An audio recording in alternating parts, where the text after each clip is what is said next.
The anime begins in the magical world named Alneath. There is an ongoing war between the mortals with limited lifespans and the immortals with respawn hacks. The outcome of the war depended on the battle between the two strongest men on both sides, Graham the human hero and Veltol the demon lord ruling over the immortals. A battle like this would normally be a lost cause since Veltol is immortal, but with the holy sword Graham possessed, he was able to deal a blow strong enough that it somehow overcame Veltol's regeneration and led to his demise. Veltol couldn't help but praise the hero for managing to defeat him, but he was still salty about losing to a mortal, so in his final moments, he swore that he would return to get his revenge, and with that, he vanished from the world. Years later, Veltol awakens once more and he is greeted by one of his loyal servants, Machina. She kneels before him and says she has patiently waited 500 years for the day that he would return, and she apologizes for having to attend to him in such informal attire, but Veltol says he doesn't mind. He's just glad she managed to perform his reincarnation ritual and bring him back to life, but with that said, he has no clue where they are and wants to begin his conquest of Alneath once more. However, about that Machina tells him a lot of stuff happened in the 500 years since his death and Alneath it's gone. Around 80 years ago, Alneath and Earth were caught in major catastrophe, which caused the two worlds to fuse with one another. As a result, 90% of the population was wiped out and national governments ceased to function, so cities began to operate as independent states and a few wars have broken out since then, but things are relatively peaceful now. That's the present state of the world, and given that Earth possessed incredibly advanced technology and Alneath possessed magitech, the fusion of the two worlds led to a lot of rapid advancement. Machina leads him to the surface to show him what the new world looks like, and Veltol is astounded by how far the world has come. But in his astonishment, he forgets to pay attention to his surroundings, so he nearly bumps into a random guy in the street and Machina has to push him out of the way. He apologizes to her for letting himself get distracted, but he can't believe that man so carelessly bumped into her, one of the 6 dark peers. It's almost as if they don't know or care who she is, so Veltol is prepared to instill a new sense of fear into these foolish mortals. He raises his hand to the sky and Machina already knows what he's about to do, so she tries to tell him it's not a good idea, but it's already too late, as he has already fired his spell into the sky and created a massive hole in the cloud cover. In an anticlimactic turn of events that people seem more annoyed than scared by the fact that someone was dumb enough to use magic in the city, and an alarm goes off soon after, so Machina explains that it is forbidden to use grand magic within the city, so they have to get out of here before they get in trouble. Veltol doesn't understand why he has to do something as cowardly as running away, but since Machina insists, he goes along with her. However, as they are leaving, Veltol notices someone who looks a lot like the hero Graham. He has no time to confront the man as Machina continues to drag him away. Once they are out of danger, Machina sits down with Veltol and informs him that after he died, the immortals had to sign a ceasefire with mortals and the war between them ended, but when the worlds fused 80 years ago, the citizens of the immortal kingdom were forced to scatter all across the world, and not long after the major industries began a crusade against them. Veltol asks what she means, so Machina tells him that the people of the world collectively decided that immortals didn't deserve human rights, so they began relentlessly hunting them. At first it wasn't that bad, but then people developed anti-immortal weaponry, and from that point on immortals were killed on sight to the point of near extinction. It takes a few moments for Veltol to process that his people have been wiped out, but once he comes to terms with it, he asks Machina that she knows what happened to the other 5 dark peers. The whereabouts of May, Silwald and Rasheen are all unknown, but sadly, Xenol was confirmed to be dead. He sacrificed himself and acted as a decoy so Machina can escape from the hunters, and he said he was doing it for the sake of Veltol because aside from Rasheen, Machina was the only other person capable of performing Veltol's reincarnation ritual. Xenol always been a loyal follower of Veltol, so he is grateful to have had such a good subordinate. But there's still one more person Machina hasn't mentioned, so Veltol asks her about Marcus. Machina doesn't really want to talk about Marcus, so tries to change the subject and ask Veltol if he's thirsty. Veltol says he isn't, so Machina has to make up an excuse as to why he needs to drink something and tells him to wait there while she goes to buy one. While she's gone, a VTuber starts streaming on some billboards, and he's wondering what the hell it's supposed to be, but then he notices several lights flowing around the area, and it seems to be caused by this one girl on a roof near the billboards. It's not clear what she's doing at first, but then she flicks her wrist and in an instant all the billboards start playing hub videos. The girl seems pretty pleased with herself, and no one knows she's the one who did it, so she starts walking away, but as she is leaving, Veltol calls out to her and she panics a little because she just got caught. She tries pretending that she's not involved in any way, but Veltol clearly saw her do something with the surrounding ether, and then all of a sudden the screens changed. She can't believe someone was perceptive enough to figure out what she did based on the surrounding ether alone, so she asked Veltol who he is, although she doesn't take him seriously when he says he's the Demon Lord. Veltol explains that he knows she did something to the giant picture screens, but he doesn't understand the principle behind it, so he would love to learn about it from an expert like her. The girl was flattered that he thinks she's an expert on the subject, so she starts talking about how this was just some basic hacking, and by comparison, leaking the Pokemon files was way harder. All she did just now was take advantage of a fatal flaw in the billboard's logic barrier, and then she just slipped in some spicy videos for fun. Veltol interrupts her speech and tells her she's looking for one of his subordinates named Marcus, and he's wondering if she has any idea where he can find him. The girl points to the massive tower in the middle of the city and says the CEO of that company is named Marcus, so he might be able to find him if he goes there. Veltol follows her advice and heads up to the heavy magic industries in search of Marcus. As he enters, he spots this weird-looking thing waving at him, but he ignores it and heads to the front desk and tells the receptionist that he is here looking for Marcus, but before he's even done speaking, Marcus's private secretary comes down and says she is here to bring Veltol to Marcus. They both get on elevator headed to the top of the tower, and while they go up, Veltol notices that the secretary has a pin of that thing he saw when he came in, so he asks what that is about. She proudly exclaims that this is the mascot of the company, and they plan to create a brand around it in the near future. Eventually, Veltol arrives at the top of the tower where he finds Marcus sitting atop his throne. Marcus says it has been a long time since he last saw Veltol, but Veltol finds it disrespectful that Marcus is remaining sit while in the presence of his king. Marcus ignores him and asks what business he has here, so Veltol says he wants Marcus to help him rebuild the Immortal Kingdom. Marcus laughs in his face for a solid minute before telling him that he won't be doing that in a mocking tone. Veltol feels insulted, so he prepares to teach Marcus a painful lesson and respect. However, before he can cast his spell, Marcus's assistant strikes at him with a blade, so he is forced to dodge out of the way. He is shocked that she is capable of using armament forging magic, but before she attacks again, Marcus tells her to stand down. He then turns to Veltol and tells him he has become weak because in his prime he would never have felt threatened by magic of that scale. How exactly doesn't he intend to take over the world if a single human is able to give him so much trouble? Marcus refuses to serve a king who is so pitiful, so he tells Veltol to get out of his sight before he forces him.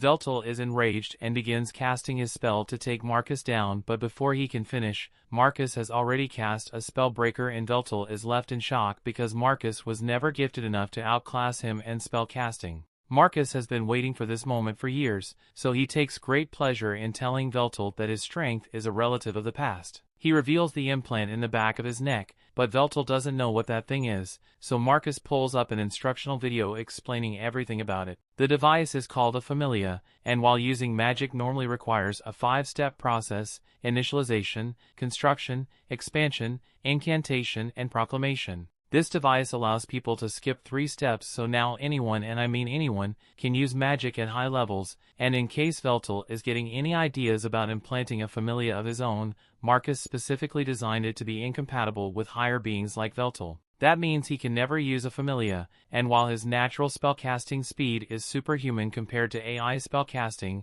he might as well be sending his spells by mail. Veltol asks why Marcus is doing all of this, so Marcus reveals that he had never liked Veltol from the very day they met. He was tyrannical, arrogant, and worst of all, he had the skills to warn his arrogance, so Marcus could never oppose him back then, but that all changes now. He tells Veltol that it's about time for him to leave, so he begins launching several blood swords at him, and Veltol isn't able to dodge all of them, so he ends up getting stabbed several times and launched out of the window. Marcus has always wanted to do that, and now that he has finally triumphed over Veltol, he declares that he is the new Demon Lord. But all that aside, his secretary really wants to discuss the promotional ideas she has for the company mascot, so Marcus tells her to submit her ideas at the next planning meeting. Meanwhile, Veltol has crash-landed back into the city and his regeneration is far slower than it used to be, so he is having a hard time recovering from his injury. He tries to walk out into the street, but he accidentally bumps into someone, and as a result he gets into a fight that he immediately loses.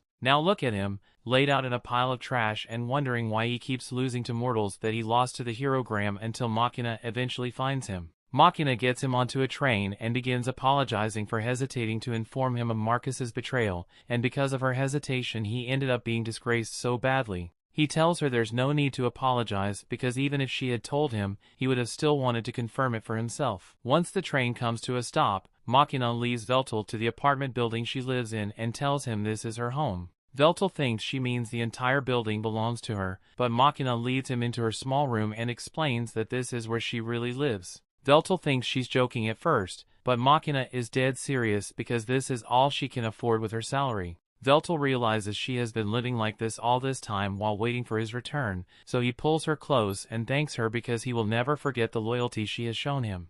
The story continues. We see centuries ago Machina was being persecuted by the people of her time because after they found out that she was immortal, they naturally blamed her for all their problems and decided that the best course of action would be to throw her into a volcano. However, before Machina could hit the lava, Veltol appeared out of nowhere to save her. This was their first time meeting, and the only reason Veltol came was because he heard there was another immortal like him in the area, and after seeing Machina for the first time he was not disappointed. He extended an offer to her to devote her body and soul to him, and from that day forward, Machina has remained loyal to Veltol. She soon wakes up to her alarm, and before Veltol wakes up, she heads to the kitchen to make breakfast. While waiting for the soup to boil, she calls on her virtual assistant, Eliclate, and a miniature version of herself appears in her field of view. It gives her a breakdown of the date, time, and current weather conditions. Machina asks Select how she's doing, so Elec runs a full diagnostic check on her systems and reports that everything is in perfect working order, which is good,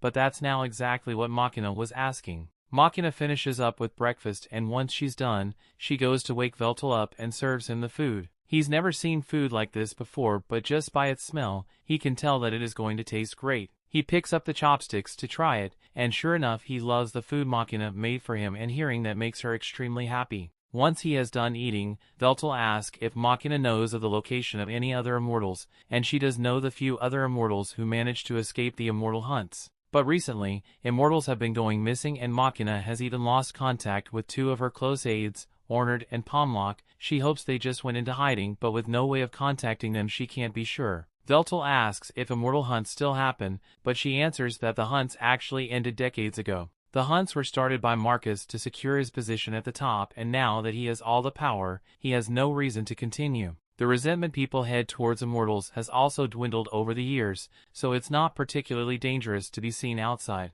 After Machina's aides went missing, she went to their apartment to check up on them, and the place was a mess, so she assumes the fight happened, but the only clues she could find was this note with the words Immortal Furnace written on it. As Veltol reads the message, he reaches for his cup of tea, but sudden sharp pain causes him to flinch, so he spills it everywhere. It seems that he still hasn't fully healed from the injuries he sustained yesterday, and it's not just his regeneration that got weaker. Everything about him is weaker than it used to be. Even that spellcaster when he first arrived would have had a much greater effect if Veltol were at full power, and Machina attributes this to the fact that the faith Veltol used as power during his prime no longer exists. As of now, he's only spoken of in history books. Without recognition, Veltol's powers will never truly return to him, but he thinks that should be easy enough to solve. He just has to make himself known once more. With that said, he tells Machina that he wants to head out and explore the surrounding area since sitting around all day would be bad for him, so Machina suggests that the two of them should go shopping.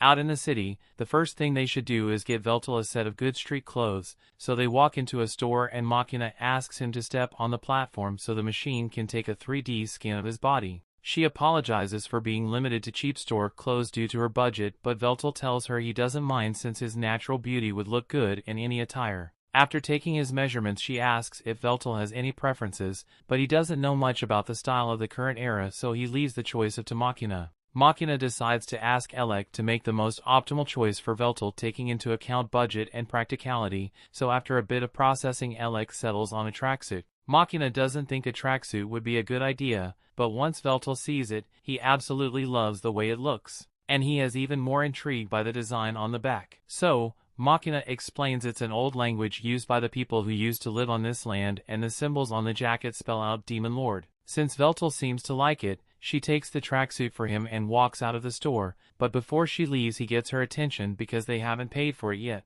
However, Machina explains that all transactions are performed automatically. After that they have some food in fast food joint, and while they are sitting together, Veltol asks Machina what it's like to have a familia installed. Marcus's betrayal aside, the familia is without a doubt a revolutionary device, so he is curious about it. Machina explains that it is really convenient since it not only allows for easier use of magic, but it can also be used to gather information, go shopping, or even communicates. Before familias were mainstream, people had smartphones to do these things, but it was really inconvenient to have to hold it. Veltol asked her to let him see it, so he turns her around and begins touching it. Machina is a little startled at first, but she's actually really enjoying this so much so that her familia has to warn her that her heart rate just spiked. Once he is done inspecting it, Veltol asks her if it isn't uncomfortable having the familia installed in the nape of her neck, and while it felt strange at first, she got used to it once it became illegal for companies to stream ads straight into people's heads. It's difficult to live daily life without one of these, but at the same time, having a familia doesn't necessarily make your life better, as shown by her current living situation. As they walk home, Veltol makes a declaration that he will get a job. Machina has taken aback and tells Veltol that he doesn't need to do something as lowly as working. Her living conditions may be suboptimal right now, but she assures him that she will provide a better lifestyle for him. She says she will just pick up more shifts or maybe even get 2 or 3 more jobs, but Veltol interrupts her and says that times have changed. He is no longer the omnipotent god he once was, so he needs to adapt to the current circumstances. And most importantly, he wouldn't feel right if he just sat back and did nothing while Machina worked to provide him with food, clothing, and shelter. Without his duties as king to occupy him, he only needs to take up labor, but that does not mean he has given up on conquering the world. So he asks Machina if she's willing to continue to serve him, and Machina swears to be by his side for the rest of her life. Later that day, Veltol is about to head out to look for a job, but Machina refuses to let him go without her because she's worried about him. Veltol tells her she can't come since she has her own job to worry about, but Machina says she can just call off for the day so she can go with him. Veltol refuses to let her do that, so he reminds her that in the unlikely event that he fails to find a job, he would have to rely on her income, so she can't just skip out on her job. Machina agrees to let him go on his own, but for safety, she hands Veltol a device that comes with a little money in case of emergencies. It also has a tracker, so if there's any trouble, Veltol can use this to contact her and she will race over as soon as possible. He realizes that she is worried about him, but the extent she is going to just makes him feel like a child. Still, even though he said he wanted to go by himself, he doesn't have a clue what kinds of jobs are available or how to get one. He's also starting to get hungry, so he can't afford to be picky about it, unless he wants to end up begging on the street. He gets up and yells out that he has no money and is looking for a job, but as he is yelling, one guy comes up to him and tells him to stop. He says if Veltol wants work, he should go to the commercial guild with his citizen ID, but Veltol has never heard of a citizen ID, so the guy assumes he must be an immigrant.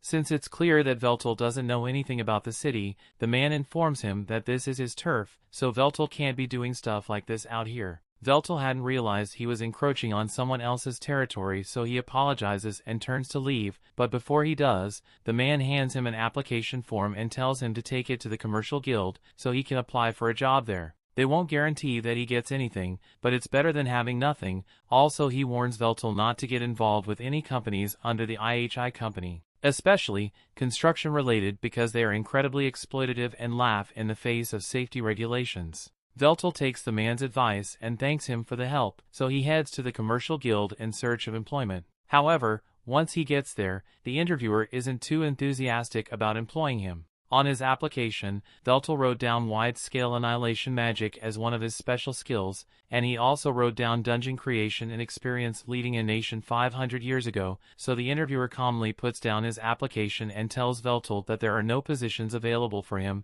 Besides, since Veltol doesn't have a familia, he isn't eligible for hire anyway. After Veltol returns home, he's feeling really depressed about not getting a job, so he lays on Machina's lap and asks her if he is really incapable of doing anything in this world, but she assures him that he is still superior to everyone else. So she tells him he should just let her do the work and from now on. However, Veltol refuses to sit idle, so he asks Machina if there's anyone she can contact for assistance, and now that she thinks about it, there is someone she can call. Veltol is surprised that Machina actually has a friend in this era, but Machina wouldn't exactly call the person a friend. They do go shopping together, eat, play and sleep over sometimes, but that's about it. Veltol is confused because they sound exactly like a friend to him, but Machina still refuses to acknowledge it. A little while later, they meet Machina's friend in a nearby cafe, and it turns out to be a hacker girl Veltol had met yesterday. She introduces herself properly to Veltol and says her name is Takahashi, but even though Machina had mentioned how the great demon lord would one day be revived, she never actually thought she would be able to meet him in the flesh.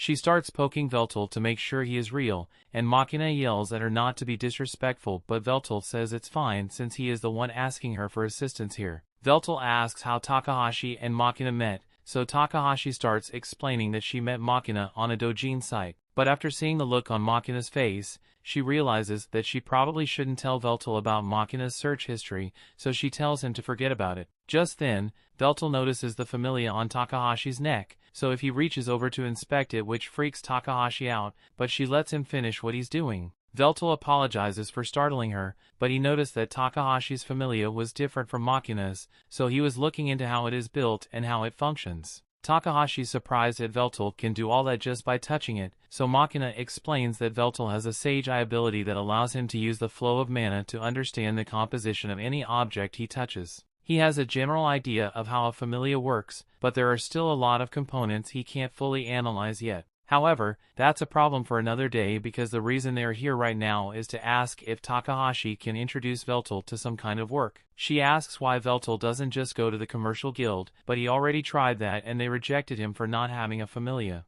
and drew a certain CDO's vendetta against him. Veltol can't have a familia installed, so they were hoping Takahashi would have some ideas. Takahashi thinks about it for a second, and Veltol is a young-looking 500-year-old demon lord with a great voice, handsome face, and no familia. Yeah, there's only one clear option available, so it has been decided that Veltol will become a streamer. The story continues. We see Takahashi explain that streamers post videos of themselves doing stuff online, for which they receive money from ad revenue or donations. She even has some leftover equipment from when she used to stream, although it will be a little outdated, but if he becomes popular, he can just buy new equipment for himself. Machina says she's firmly against the idea of Veltol becoming a streamer, because the job is extremely unstable and risky. She thinks it would be much better if he got a reliable job like flipping burgers, but Takahashi thinks this could be a great opportunity for him. Veltol has a great voice, great looks, and incredible aura, so he fits all the markers for becoming a star, and when she puts it like that, Machina can't deny that Veltol is charming, but she still isn't sure this is a good idea. There are some games he wouldn't be able to play without a familia, but he could always just stick to the games that still use physical controls, and most people don't even watch because of the game anymore, they just be watching to see Veltol do stuff. Machina asks him what he thinks about all this, and given the fact that he doesn't have many options available to him, he agrees to go along with Takahashi's idea. Later that day, Machina was taking a bath while Veltol did some research about this world's internet, and it doesn't take him long to figure out how it works. It allows people to spread information faster than anything he has ever seen, but as a result of all this access, people either resort to watching cat videos or doing degenerate shit online. He believes it should be easy enough for him to sway public opinion in his favor with this, but all of a sudden Machina finishes her bath and walks out completely naked. Once she realizes what just happened, she gets dressed and apologizes to Veltol for being so inconsiderate. She has lived alone for so long that it became a habit, but Veltol tells her that there's nothing to be sorry about because he actually thought her body was quite beautiful, although he still thinks his own body is better. A couple hours later, Takahashi arrived at Machina's house with all her old equipment so she can help Veltol set it up. And once it's done, she hands him the controller so he can try out some games. She tries explaining the controls to him, but Veltol tells her there's no need since he already knows exactly how it works. Something like this is much easier to analyze than a familia,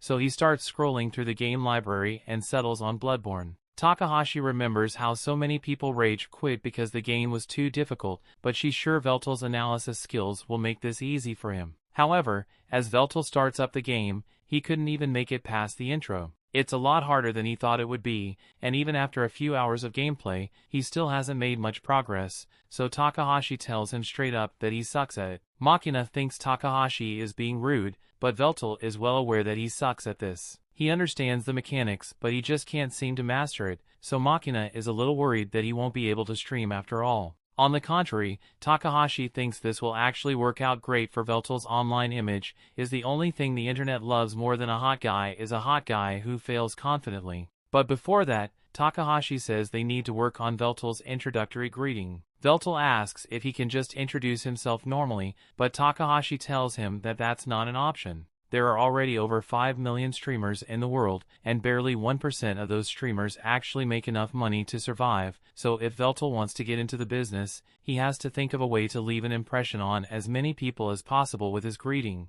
Takahashi seems to think that greeting is a really big deal, so Veltol asks Machina if she has any ideas on what he could use as a greeting. Machina thinks about it for a second and she thinks it would be best if he just adapted one of his word and declarations and used that. It also gives it a try, and the declaration is basically him telling the foolish mortals that they should be honored to be in his presence, and it's dramatic, so Takahashi thinks it's a good start, but it still isn't very attention-grabbing, so they will have to think of something to add to it. In the meantime, Takahashi says she will give Veltol a crash course on everything he needs to know about streaming. Basically, he's going to need to stream every day, even if no one is watching, and no matter what he does, he has to avoid talking about any erotic or racist stuff, because that would get him banned quicker than as mingled. Most important of all, while Veltol is streaming, Machina has to make sure she never gets caught on camera, because they can't have people thinking she's his girlfriend. As a friend gesture, Takahashi asked one of her friends to help promote his stream, but he owes her a favor after this. Time goes on and Veltol starts becoming more and more popular, but when the trolls inevitably invade his stream, he is absolutely unfazed and even encourages them to keep roasting him. It doesn't matter to him, since he gains power for having others think about him, so even negative publicity works out in his favor. Before long, through hard work and determination, Veltol reaches 1 million views, and for his latest stream he will be playing Bloodborne 3 non-stop until he clears it. However, while he does this, there's a camera being pointed at Machina's house, and it captures the moment Machina gets home from work. As Machina enters, Veltol has just successfully cleared the game, so he is celebrating his victory and many of his fans congratulate him on it. He'd improved a lot after finishing the first and second Bloodborne games, but this was still insanely difficult to beat, and he's glad he got through it. He thanks all his fans and haters for sticking with him until he was done. But with that said, he has to end the stream for today. Once he is done, Veltol breathes a sigh of relief and Machina opens the door to check if he needs anything. Veltol says he's fine and he's going to head out because he has a package he wants to pick up. Machina offers to go pick up his package for him instead, but Veltol has been looking for an excuse to move around for a while, so Machina says she will have dinner ready for him by the time he gets back. He heads out into the city, and as he walks through the slums, he talks about how distorted and trained the social structures are in this city. However, as he continues to walk, he is shocked to come across a familiar face, sitting on the side of the road, Hero Graham. Back in the day, Graham was a kind brother and was taking care of his little sister Melina, who's fallen ill. He comforted her and said he would head out to gather some medicinal herbs to help her recover, but as he was about to leave, his father called out to him and handed him a sword. He had heard that there were monsters active in the forest, so he wants Graham to take the sword so he can protect himself. He runs into anything dangerous. His mother is also worried about his safety, so she says a small prayer for him before he leaves, and Graham thanks both of them for their consideration. He went out into the forest that day and the herb gathering went smoothly, and as he was returning home, he ran into an army of lizard men under the leadership of Xenol, one of Veltol's generals. Since he was hidden, he didn't have to fight them, but he wondered what they could possibly be doing in such a remote location. To his horror, when he returned home, he discovered that his home along with his entire family had been burnt to the ground, and from that day forward, he swore that he would get his revenge on Veltol. But right now he has a dazed look in his eyes, and he is seated next to his sworn enemy. Veltol begins talking about this udon shop and assures Graham that this is one of the best feelings around, but Graham doesn't have much to say about that. Veltol tries to keep the conversation going and says that the food of this world is far better than it was back in his day, and Graham agrees, but he still doesn't have much to say. The food finally arrives and they are both about to eat, but Graham finally says something and talks about how strange it feels to be slurping noodles while seated next to the enemy who killed his family and friends. Veltol also feels the same way since Graham single-handedly killed several of Veltol's vassals, but right now he bears no hatred towards Graham at all. He's just curious to know how Graham managed to survive this long when he's mortal. The only explanation would be if Graham somehow became immortal, but that would go against his entire ideology of making the most out of the limited lifespan. Graham explains that he didn't give up his mortality, rather as a reward for defeating Veltol, the goddess Meldia gifted him with the blessing of eternal youth, and while that blessing has allowed him to live this long, it doesn't make him immortal. Veltol comments that goddess Meldia must have been quite fond of him, so he can imagine her granting him such a blessing. After Graham ended the war with the immortals began starting wars among themselves again, so he was ordered to go out to the battlefield and slay the same mortals he had once fought to save. And even after the civil war had ended, the people turned their hatred towards Graham for some reason. Veltol believes an outcome like that was inevitable, since people naturally fear individuals with great power. Graham was exiled from the kingdom, so he was forced to wander for centuries until Fantasion happened and the world became fused. Since then, he has killed so many mortals and immortals that he believes there is no place for him left in this world as a hero. He asks to Veltol why he sought to rule the world in the first place, so Veltol answers that he was trying to achieve world peace. There are several ways one can become an immortal, like phoenixes, curses, or blessings, so aside from a few rare exceptions, all immortals used to be mortal at some point. Still, mortals constantly ostracized and persecuted immortals because they were different, and the immortals were no better because they did the exact same thing to the mortals. The lesson Veltol took from this was that no matter what you are, people will always hate and fear that which is different, so he believed that the only way to bring about world peace was to stand at the top of the world and rule it to make sure no one had to suffer such persecution. Graham doesn't believe peace through world domination would work, but he also can't deny that people left on their own will never achieve peace because he has experienced this senseless persecution and wars firsthand. Even so, he still refuses to admit that Veltol is right, so Veltol accepts that Graham will never agree with him. Graham gets up to leave and thanks Veltol for the noodles, but before he goes he tells Veltol that he's glad he got the chance to speak with him. Veltol gets up to leave as well, and while walking down the street, he notices Takahashi down in an alley and she seems to be in some kind of trouble. She apparently hired this ogre for a job, but now he is trying to extort twice the pay from her. Takahashi tells him he's stupid if he thinks she's going to give him that much money, but the ogre is totally prepared to beat her up if he doesn't get what he wants, so he raises his hand is about to punch her.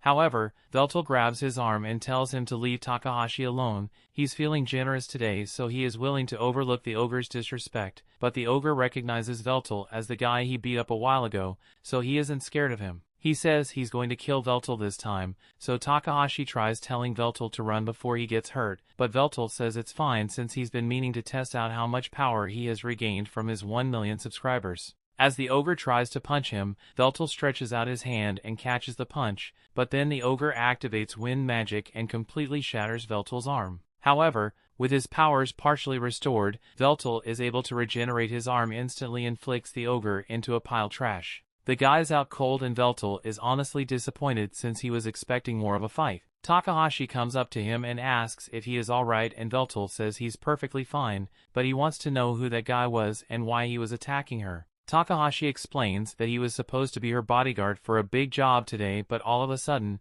he started making ridiculous demands. He didn't know the guy was supposed to her bodyguards, so he apologized for knocking him out, but Takahashi says it's alright since she just found someone even better. She asked Veltol to become her bodyguard for the day, and she even offers to pay him for it too, so since he owes her a favor, Veltol agrees. Takahashi leads him to the location and tells him that she's trying to steal something from this warehouse, so she needs him to create a distraction while she gets it. Veltol says he understands the objective, but before Takahashi can give him any more instructions, he gets up and despite Takahashi trying to stop him, he has already kicked down the door to a major Yakuza operation. The story continues. We see Veltol doesn't really know where he's supposed to be doing here, so he asks Takahashi over the comms if the cube in the table is the target. Takahashi tells him it is, but she's also confused as to how he's communicating with her since he doesn't have a familia. Veltol proudly states that he just copied the communication ether at the familia producers, so can reproduce the feature of magic. Anyway, since there aren't that many enemies here, Veltol says he will subdue them and claim the cube for Takahashi, but before he does anything she asks him to make sure he doesn't kill anyone. Veltol agrees to hold back, so before the fight begins, he announces himself using his stream greeting. However, none of the Yakuza members have seen his stream, so it just makes things really awkward. If there are still people who don't recognize him, Veltol is going to have to work a lot harder to make his name known, but for now his 1 million subscribers worth of power should be more than enough to take these guys down. The Yakuza are still confused about what's going on, but they assume Veltol must just be some crazy guy, so one of them pulls out a magic gun and fires in the end. However, Veltol isn't fazed by this and uses strengthening magic on himself so he can deflect the bullets.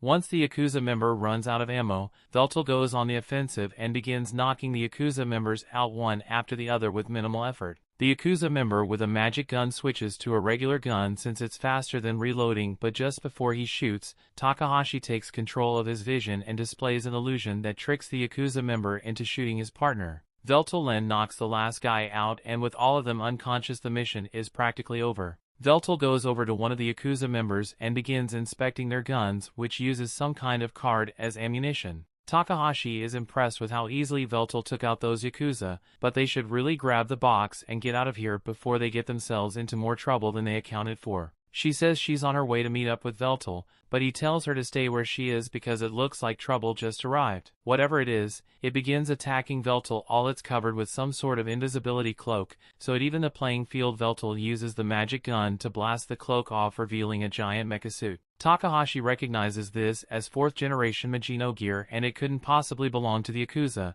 because these things are far too expensive for them to own. This is the first time Veltol has ever seen something like this before, and he's eager to test his strength against it, so he begins by firing the magic gun at it. Predictably, the magic gun does absolutely nothing against the giant mech, but the assailant decides to follow Veltol's lead and pulls out a magic gun of his own, but is a lot more powerful. He tries to shoot Veltol, but Veltol is too quick for him and manages to sneak into a blind spot above the mech. By the time the assailant finally locates and locks onto him, Veltol is already in position and fires a powerful blast of straight at the mech. At full power, he could have easily one-shot the mech, but while Veltol's blast was certainly strong and his current power level, he knows there was nowhere near strong enough to defeat a foe like the mech. Although that doesn't mean he can't win this fight, because if blasts don't work, he will just have to go for close combat, so he summoned the sword. The mech matches Veltol and converts its gun into a sword, so the two charge at each other and clash in a magnificent display of strength and animation budget.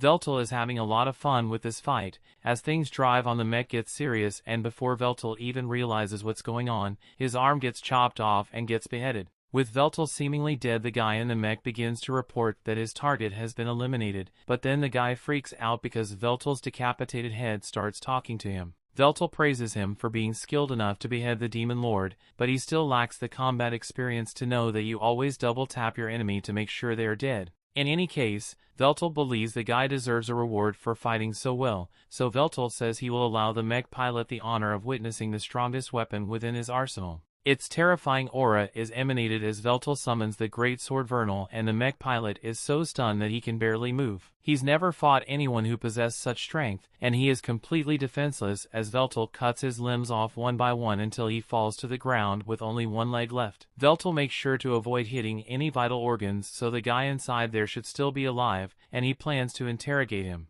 But before he does, the guy in the mech sends one final report back to HQ, saying he failed to eliminate the target and failed to retrieve the objective, so he will now be executing Code 8090, and if you're wondering what 8090 means, let's just say there was a gun installed in the helmet of the suit to make sure the pilot can't be interrogated. Half of that's over. Takahashi comes out of her hiding spot and she's glad Veltol is alright, but it was really freaky to see him get his head chopped off. Although Veltol doesn't seem to think it was a big deal, he is more surprised that weaponry exists that could enhance the individual's power to such an extent, so he says this time period is truly terrifying. However, Takahashi thinks Veltol is the terrifying one because he just single-handedly destroyed Magino gear, and these things are strong enough to wipe out entire countries if needed. This also happens to be one made by Marcus's company, and Takahashi knows the Yakuza would never be able to get their hands on one of the suits, so she's starting to worry that this mission might be more trouble than she bargained for. That aside,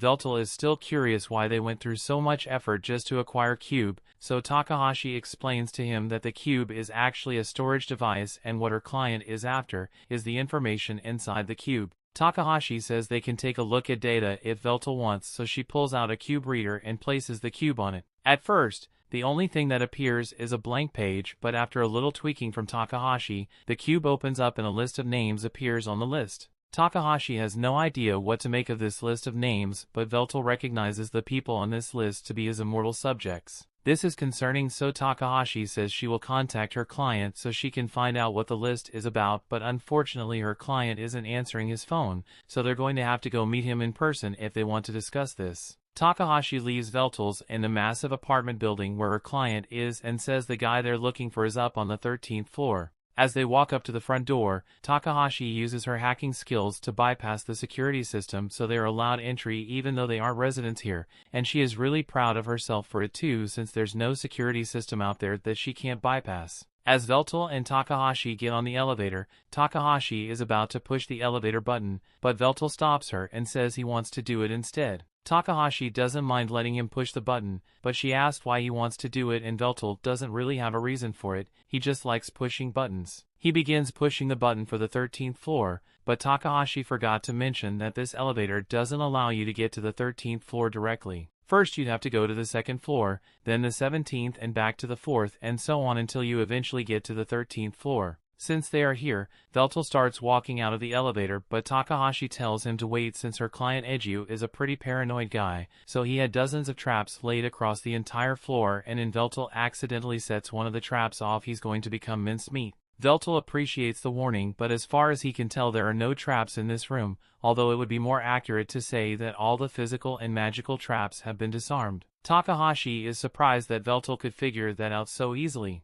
The part of his duties as Demon Lord included building and maintaining dungeons, so discerning the land of traps is the trivial matter for him. They continue walking until they finally get to Eiju's front door and Takahashi rings the bell but surprisingly, he doesn't answer. Takahashi can understand him ignoring phone calls but he usually always answers his front door. However, upon closer inspection, Veltol realizes that the door isn't even locked in the first place. This raises a red flag for Takahashi since Eiju would never do something as careless as leave his front door unlocked. Veltol suggests they should proceed with caution since they don't know what they will find in there, so Takahashi leads the way and heads towards Eiju's workroom. There she finds Eiju in his chair, but when she gets a little closer to him, she discovers that he's drenched in blood and completely lifeless. Takahashi freaks out at first, but Veltol calms her down and goes over to inspect the body. He remembers seeing this guy's face somewhere before, although he was wearing a bunch of trash at the time. Takahashi says that sounds like something Eiju would do since he had often dressed as a hobo whenever he went out to gather information. There's an obvious stab wound in Eiju's chest and another one in his neck, but judging from the state of the blood around him, Veltol assumes it has only been a few days since Eiju was killed. A man like Eiju may have had many enemies, but the way he was murdered was too efficient for it to have been done out of hatred. It is way more likely that a hitman was hired to take Eiju out, especially since the killer went through the effort of destroying Eiju's familia. Someone must be trying to cover up whatever information Eiju had. It probably had something to do with the job Takahashi accepted from him, but it's not like they can get any information from him now that he's dead. Takahashi thinks for a second, and being searching around Eiju's room because its seasoned information broker/hacker would definitely hide some sort of offline storage devices nearby for extra data security. After searching for a bit, she discovers a laptop and a hidden desk drawer, and this looks like it might have the answers they are looking for, but when she turns it on, she finds all the files in a corrupted mess. It may look that way, but Veltol notices that the files are all arranged in a very specific order, so Takahashi is able to compile until she uncovers a video. Eiju made this video in case he was killed before he could complete his investigation, and he didn't know who would end up watching it, but he wanted to make sure at least one person knew the truth because the prosperity of this city was built upon terrifying evil. All the power in the city relies on the ether reactor in the center of the city, but with the enormous scale of the city, the reactor would need at least 10 men on ley lines to draw power from in order to meet the energy demands. However, there are only 2 ley lines in this area as the reactor never seems to run out of energy, so it stands to reason that the reactor is drawing power from another source, and this secondary power source is called the Immortal Furnace Project. Essentially, the furnace burns the souls of immortals like firewood and converts the resulting energy into a ether for the city, and since immortals are higher beings, a single immortal soul produces a lot of energy, way more than the souls of thousands of mortals would ever be able to generate. The data Eiju found show that Marcus's company employed desperate homeless people as construction workers from the Immortal Furnace, but once construction was done, all the workers suddenly disappeared and Eiju believes they were all killed so they could be fed to the furnace as well. One of the first immortals to be fed to the furnace was one of Veltol's close subordinates, Xenol, and this greatly angers Veltol. The whole immortal hunt was esteemed by Marcus to turn the world against immortals so people would accept their execution, and he could burn immortal souls in the furnace, although the public was never made aware that this was how he killed them. Recently Marcus made a deal to buy information about some immortals from the Yakuza, and that probably means he's running low on immortal souls to burn, so he's looking for new victims. If the furnace runs out of immortal fuel and the heart of the city would cease to exist as people know it. But even so, Eiji thinks it's wrong and that innocent immortals are being sacrificed to power the city. After the video ends, Takahashi is enraged by the revelation that immortals are being treated so badly, but there's not much she can do about it since even if she were to try and publicize this information, it is likely she would just end up dead just like Eiji over here. Veltol tells her that this is a problem for immortals, and as the king of immortals it is his duty to do something about it so she doesn't need to burn herself with this. For now they decide to inform city officials of Eiji's death so he can receive a proper burial, and as they leave, Veltol tries to contact Machina so he can inform her of the immortal furnace. But to his horror, she isn't responding to his calls. Something must have happened to her. While Veltol was busy on his errand, Machina looked in the fridge to see what she could make for dinner by the time he got back, but it was still the same stuff in there as last time. On the bright side, Elec tells her she should be able to make some good curry with the ingredients she's got on hand. Just then, the doorbell rings so she gets up to go answer it, but to her utter disgust and disappointment, it turns out to be Marcus. After what Marcus has done, the only appropriate response is violence on sight, so Machina hits him with a massive burst of fire. Marcus is engulfed in flames and sent flying backwards, but he is just as immortal as she is, so a little fire isn't going to be enough to end him.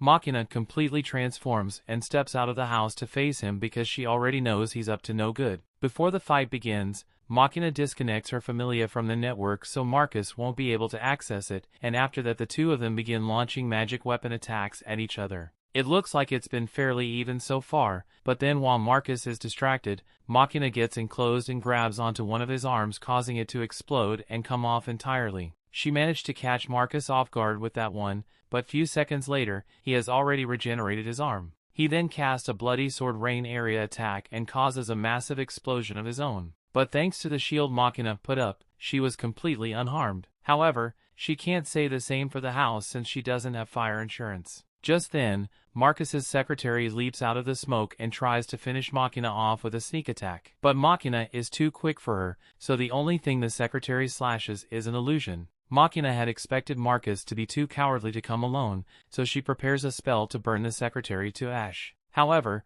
before she can complete it, Marcus calls out Codebreaker and all of a sudden, Machina his familia stops working. This leaves Machina disoriented, so the secretary takes advantage of the opening and stabs Machina through the chest while she's distracted. Machina collapses to the ground and she isn't getting back up anytime soon. Now that the fight is over, the secretary schools Marcus for acting so recklessly since Machina could have easily killed her back there, and all this fighting could have been avoided if Marcus had simply disabled Machina's familia from the start. As the two stands over Machina's motionless body, Machina glares at Marcus, but Marcus is actually enjoying it because he loves seeing Machina in such a pitiful state. Machina asked him what he did to her, so Marcus explains that he simply shut her familia down. Machina didn't think it would be possible for him to do since she disconnected her familia from the internet before the fight started, and normally she would have been right, but Marcus's familia is somewhat special. It's a new prototype that was designed specifically to be more advanced than the modern familias. All modern familias have an inbuilt backdoor that allows access to the system,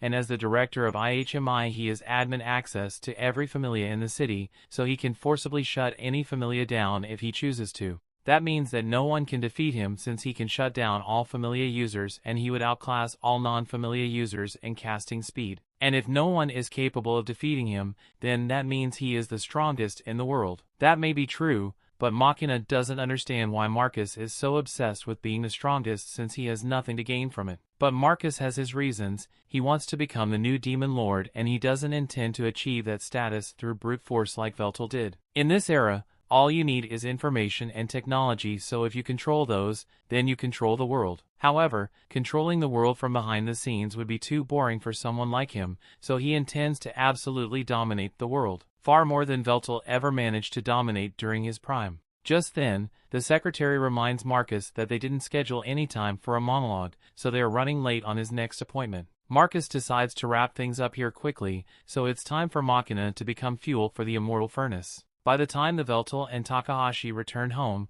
they find the entire place destroyed with no traces of Machina whatsoever. The only thing left is a scorched game controller and Veltol is absolutely devastated because Machina is the person he cared for the most in this world. He is completely zoned out in grief, so Takahashi asked him if he's alright and Veltol snaps back to reality. They aren't going to solve anything by standing around, so Veltol asks if there's any information about what happened here. According to the social media reports, people are speculating that some sort of explosion took place, but the details are pretty hazy, so there's no way of knowing how much of it is actually true. Veltol wishes there was some way for him to at least figure out where Machina is right now. Since they are unable to contact her directly, Takahashi looks for another way to locate Machina, and it's going to involve the drones. Since this place is a slum, there aren't a lot of security drones passing throughout, but there are a lot of delivery drones though. And those drones have cameras on them, so all she needs to do is hack into their systems and take a look at the video data. Within a few moments, Takahashi gains access to the drone systems, and from the video feed, they can see the battle that took place here, and that Marcus was the one behind it. They can't tell what Marcus was saying, but after defeating Machina, he and his secretary took her and drove to a restricted section of the city reactor. And that can only mean that he intends to burn Machina's soul to power the city.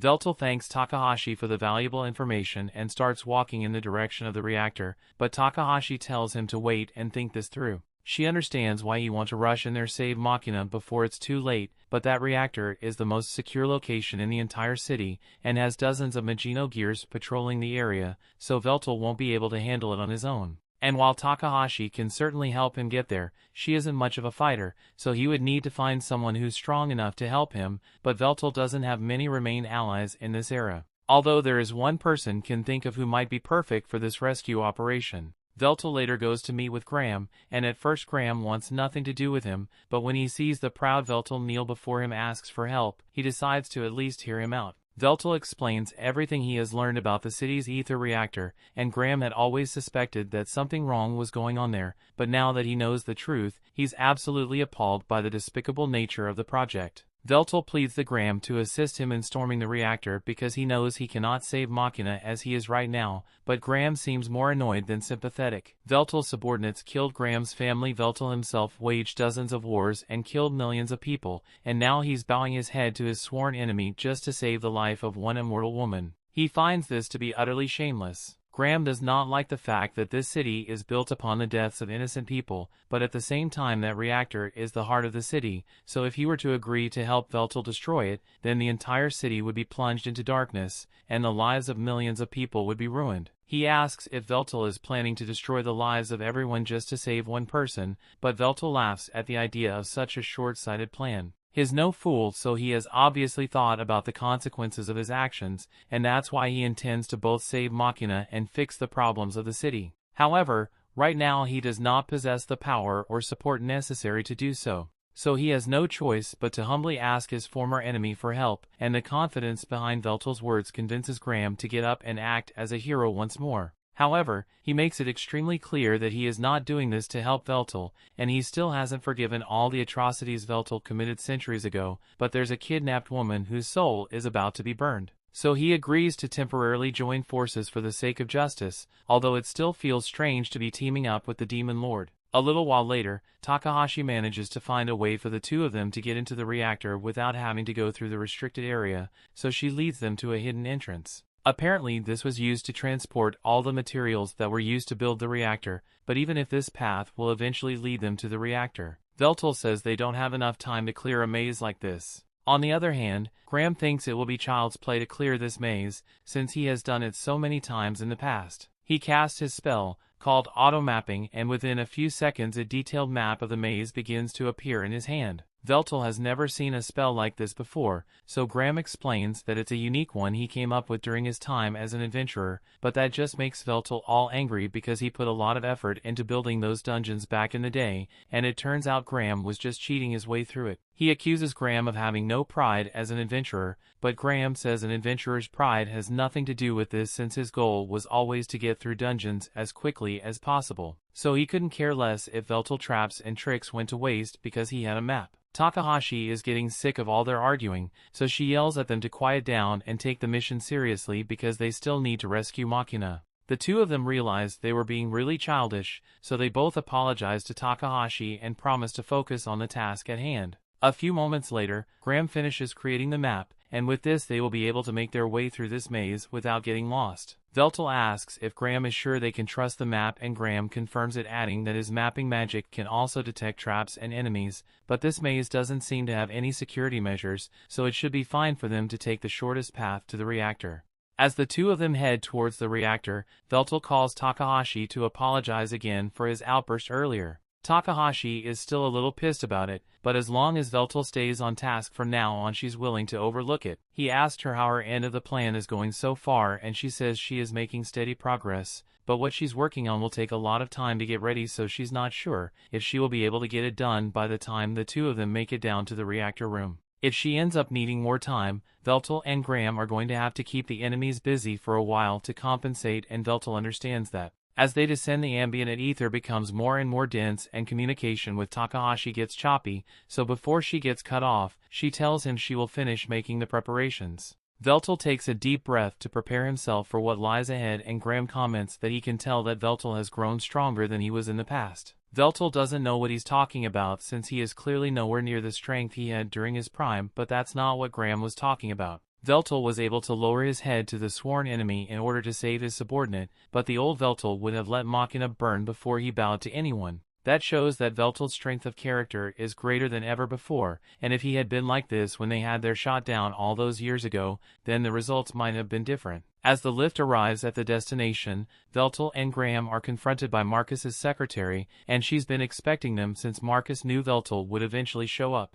The story continues. We see Marcus has Machina restrained and is holding her near the core of the reactor, and he seems to be taking great pleasure in the fact that he's about to kill a former comrade. After Veltol was revived, Marcus did a little digging into those around him and research, and that's when he discovered that Machina was still around and kicking. Over the years, with the immortal hunts he had orchestrated, he's caused the deaths of many immortals, so he never could have imagined that Machina was still alive and laying low within the city. He explains to her that this place is known as the Immortal Furnace, and as the name suggests, it basically burns the souls of immortals as fuel to generate ether, which in turn fuels the city. At first, Machina is a bit confused by Marcus's monologue, but then she remembers that two of her subordinates are still missing, so she pieces together that Marcus must have kidnapped and fed them to the Immortal Furnace. Marcus recalls those two and tells Machina all about how concerned the two of them looked for one another as their souls were burned up. And this enrages her, to such an extent that she unleashes a large torrent of flame, but Marcus simply puts up a shield and remains unharmed. He further taunts Machina, reminding her of her fellow dark peers Xenol and informing her that he was the first immortal to be fed to the furnace. Marcus even enjoyed hearings and all screams of agony so much that he recorded it and turned it into a mixtape. Machina asks him if he intends to use her as fuel as well, but that should be pretty obvious by now. The last immortal they stuck in the furnace about to burn out, and Marcus can afford to let the reactor run out of power since it's the cornerstone of this city. Normally he would have just sent people out to find more immortals, but if what he is doing were to become public knowledge, there would be a bunch of annoying people talking about things like immortal rights. And he doesn't want to have to deal with that, which is why he went to retrieve Machina personally. Since she's one of the dark peers, her soul should be strong enough to burn for a couple of years, so the Marcus won't have to worry about refueling for a while, but he's probably going to have to start looking into alternative power sources at some point. While Marcus is still monologuing, his secretary faced off against Veltol and Graham. She tells Veltol that she was assigned to stand guard and delay him long enough for Marcus to get through his evil monologue and feed Machina to the furnace. She didn't think Veltol would have the guts to show up though. And not only did he come, but he brought a friend along. And that friend happens to be none other than the hero Graham. Graham is surprised that there are people in this era who still know of him, but the secretary just recognizes him from the files they have in their database. She finds it interesting that the Demon Lord and the hero are working together, but she's still got a job to do, so she won't let them pass without a fight. Graham tells Veltol to go on ahead, while he keeps the secretary busy, but Veltol warns him that he should be careful because from what he has seen, this secretary's skills are on par with Xenol the Karmic Swords. But while that may be an impressive feat for her, Graham recalls overwhelmingly defeating Xenol in pure swordsmanship during the Immortal War, so if her skills or anything similar, he isn't worried about losing to her. The secretary takes offense to this statement, so she decides to show Graham what she can do and dashes behind him to launch a surprise attack. Graham is caught off guard by her incredible speed, but before her sword strikes him, he manages to guard himself and prevent any injuries. While he does this, Veltol starts sprinting away so he can rescue Machina, and as much as the secretary wants to stop him, she's not going to be able to slip past Graham without a fight. Before Veltol leaves, he tells Graham to make sure he doesn't die, and then he jumps down the center line of the reactor to make it to the core as fast as possible. The secretary really needs to stop Veltol, so she decides to take Graham down as quickly as possible and regroup with Marcus, and to do that, she activates her zero base gear. There's a blinding flash of light, and before Graham realizes what's going on, he gets hit and is knocked all the way into a wall. He looks down at the secretary, and she is now wearing a full set of Magino gear and not just regular Magino gear either. This is a prototype next-gen version that has yet to be released. It is more efficient, quicker, and most importantly, it fits better so the secretary's curves won't go to waste. However, there is still one flaw with the design because the operational time of this suit is entirely dependent on the user's magical reserves, but the secretary isn't going to let this fight last long enough for her magic to run out. She dashes forward, and now she's even faster than she was before, so as she lands in the wall behind Graham, he barely has enough time to raise his sword and block before he gets knocked through the floor. The secretary tells him that he should be honored to face such a marvel of modern engineering, but Graham isn't interested in hearing her go into another marketing speech. The secretary calls Graham a relic of the past since his sword, armor, and even his familia are all outdated, and as such, she is sure she will be able to claim victory with her cutting-edge techniques and equipment. Graham tells her that fancy equipment and training don't guarantee victory in a match because at the end of the day you either win or you lose, and the secretary agrees. But then again, her fancy equipment is pretty fancy. She sashes at Graham with such speed that he is barely able to react and block before he is hit. But then he sees her sheath her sword again, and the second she does, she unleashes yet another lightning speed slash. However, this time Graham was prepared for it and he was able to block it much more comfortably. Even so, he still can't find any openings in her defenses, so he admits that the level of advancement this era has achieved is truly frightening. The secretary tries dashing behind him to attack once more, but Graham has seen that already, so he parries her attacks and kicks her away, but he can tell that he didn't do much damage due to the toughness of her armor. He hasn't made much progress against her in this fight, but he has at least figured out one thing about her attack pattern. He says she can only use that lightning-fast attack of hers when her sword is fully sheathed, and the secretary confirms that he is correct, but simply discovering that doesn't mean he can beat her. With her Magino gear and credible attack speed, her victory is pretty much guaranteed and she's grown tired of wasting time here, so she's going to finish this quickly. She begins repeatedly attacking Graham with her lightning blade, but he seems to have gotten used to the speed, so he's able to dodge her attacks fairly easily. And even when he gets hit, he takes almost no damage and recovers immediately before landing on his feet. The secretary charges at him again, but this time while their blades are locked, she tries to hack into Graham's familia to shut his body down. But for some reason, she can't gain access, so she assumes Graham must have implemented some safeguards against hacking. If she can't hack into his familia, this is going to be a lot harder than she anticipated, but she is still confident that she can win nonetheless. However, while she's in the middle of saying this, Graham decides to go offensive, so he steps on her sword to hold her in place and casts an earthglaive that sends shards of rock fly at her. The secretary manages to free herself without much trouble, but Graham hasn't finished yet. In the next second, he casts an ice spell to freeze the rocks and place along with the secretary. And while he knows it won't be enough to hold her for long, he just needed her to stay in one place long enough for him to get close and multi-layer cast a fireball at point-blank range. The force of the explosion is so powerful that it sends the secretary flying backwards into the wall. But despite all the fireworks, she's still mostly unharmed. Oh, she's really pissed that a relic of the past like Graham is giving her such a difficult time. Graham is amazed that a fireball of that level didn't do more damage, but at least he knows his tactics are still effective against her.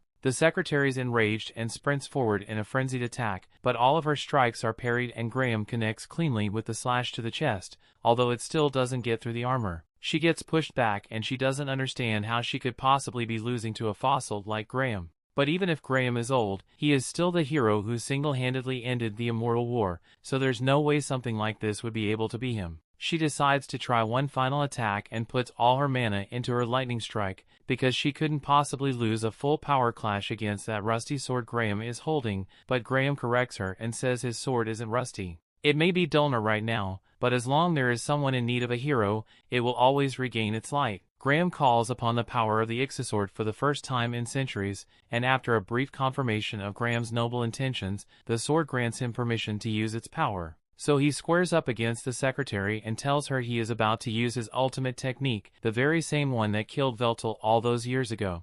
The secretary still tries her best to defeat Graham. When she sees the size of his sword light growing, she realizes she isn't getting paid enough to deal with all this, but it's too late by then, so Graham unleashes his attack. It is still insanely powerful, so even though the sword only allowed him to use a fraction of the power that he possessed in his prime, Graham was still able to completely destroy the secretary's Magino gear with that one awakened strike, and it's honestly impressive that she managed to survive getting hit with it in the first place. The secretary has finally realized that she can't beat Graham, but she still doesn't understand why she lost to him, so Graham sits down next to her and explains that her defeat was mainly because of the difference in experience, especially since he has over 500 years of experience. The secretary asks why Graham isn't getting up to go help Veltol's fight Marcus, but Graham thinks Veltol will be just fine on his own. She tells Graham that Veltol stands no chance against Marcus because Marcus is much stronger than her, and on top of that, no one without a familial will be capable of defeating or keeping up with Marcus in the first place.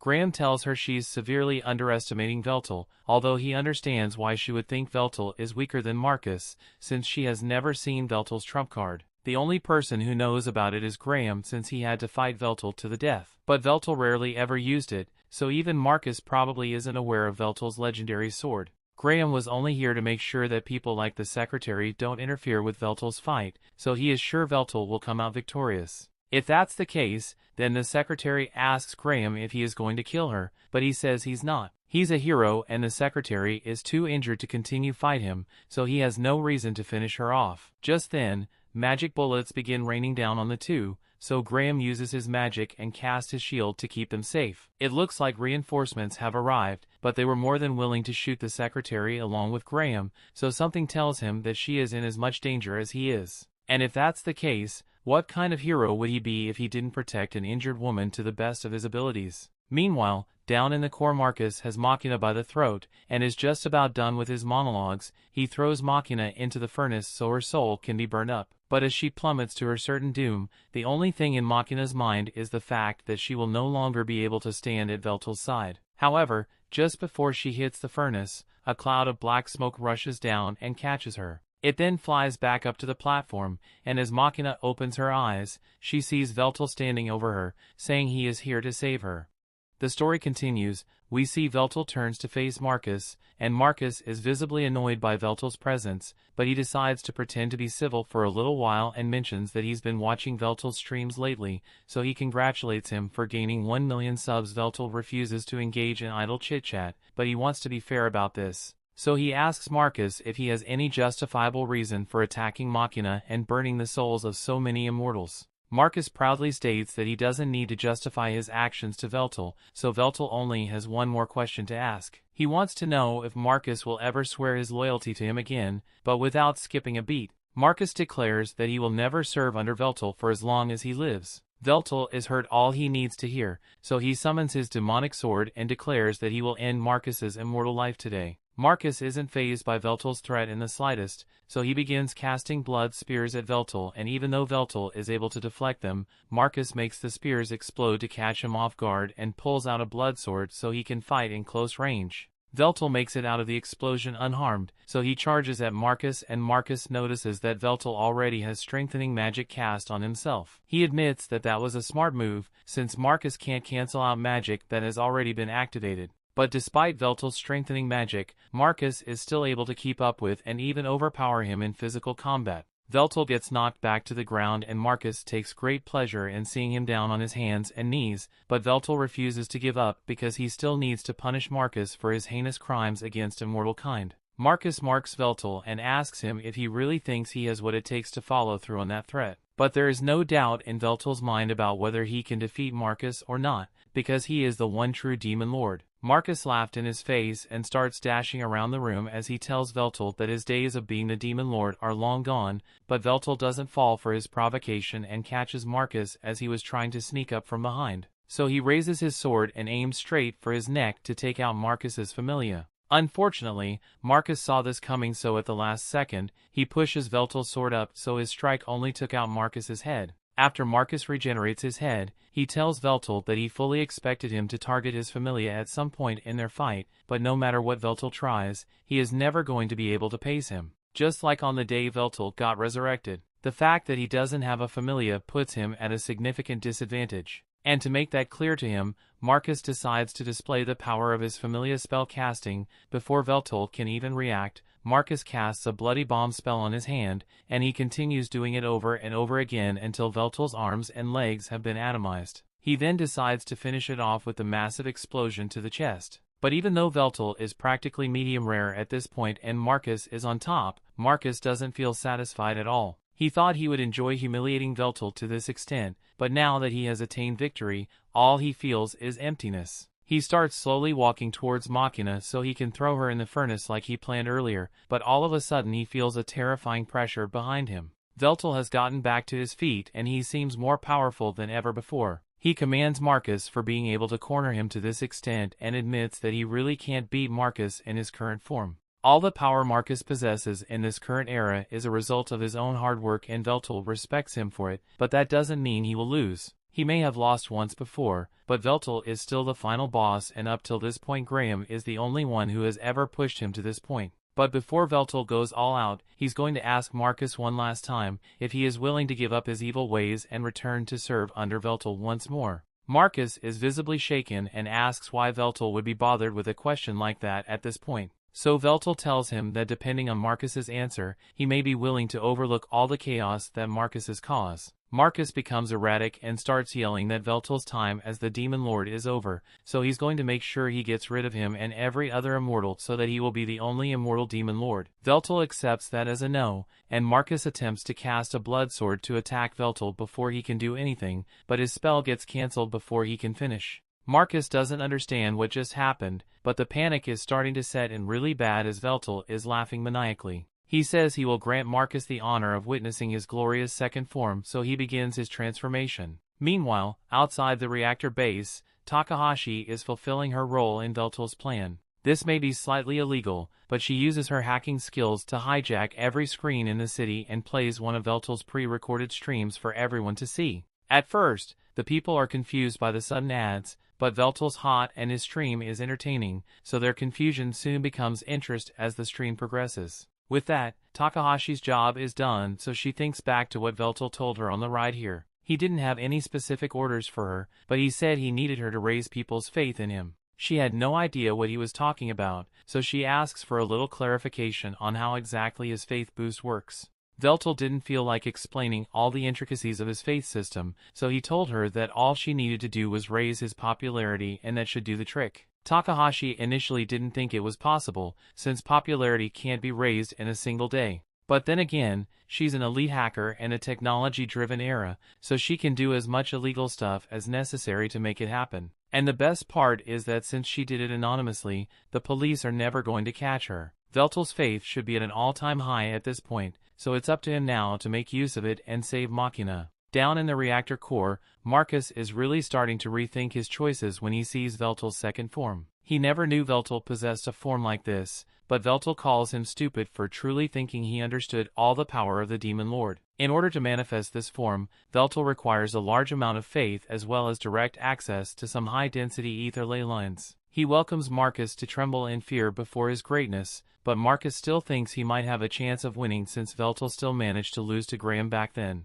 Veltol can't deny that he was defeated by Graham, but if Marcus thinks he is capable of replicating such an incredible feat, then he is more than welcome to try. Marcus nervously tries to cast his blood sword, but it's still not working, and no matter how many times he casts it, it keeps getting cancelled just before it is activated. Marcus doesn't understand why this is happening, but Veltol tells him there's nothing to be confused about since he is only replicating the same trick Marcus pulled the first time they fought. Back then Marcus's familia let him stay 2 steps ahead of Veltol in terms of magic casting, but now with Veltol's new form and boosted capability, he's been able to achieve proclaim less magic. Marcus can't believe Veltol managed to achieve something like that in such a short time, when even the latest magitech isn't able to recreate magic without incantations or proclamation. But it was pretty simple for Veltol to do once he took this form and fully analyzed Marcus's familia. Using Proclaim less magic does eat up a lot of ether, but luckily Veltol is right next to a massive power source, so he can use it as much as he wants and can cast magic simply by thinking about it. And all this is thanks to Marcus, because even with Veltol's genius, he would never have been able to achieve this without Marcus's work as a baseline.